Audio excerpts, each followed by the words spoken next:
Les auteurs de la fusillade survenue ce dimanche en fin de journée au sud de Naplouse en Cisjordanie sont toujours recherchés. Le commandant de la brigade régionale Shomron, le colonel Roy Zweig, procède à une évaluation de la situation sur les lieux de l'attaque au carrefour de Tapouar. Nos troupes continuent de rechercher les suspects. Un peu plus tôt, des terroristes palestiniens ont ouvert le feu près d'un arrêt de bus au carrefour de Tapouar. Un carrefour très fréquenté à une trentaine de kilomètres de Jérusalem, au sud de Naplouse. Depuis leur voiture, ils ont tiré plusieurs coups de feu, blessant grièvement 2 Israéliens, des étudiants yeshiva âgés d'une vingtaine d'années.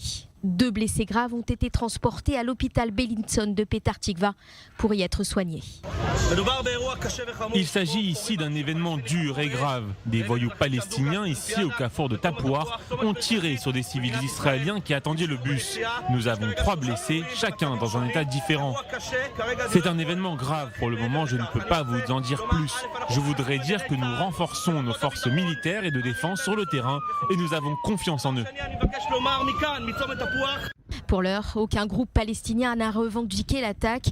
Une attaque qui intervient seulement quelques heures après une autre attaque à l'arme blanche au carrefour de Gush Etzion en Cisjordanie, au sud de Jérusalem. Une Palestinienne de 60 ans, armée d'un couteau, a tenté de poignarder des combattants de Tsahal. L'un des soldats sur place lui a tiré dessus.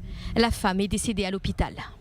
Vendredi, un Palestinien armé d'un couteau a tenté de poignarder un policier et un soldat à un carrefour de convoi à Gush Etzion, à l'entrée sud de Bethléem. Autant d'attaques terroristes qui font craindre le début de l'escalade de la violence. L'armée israélienne, qui s'efforce de rétablir rapidement le calme en Cisjordanie, a décidé aussi d'envoyer des troupes supplémentaires dans la région.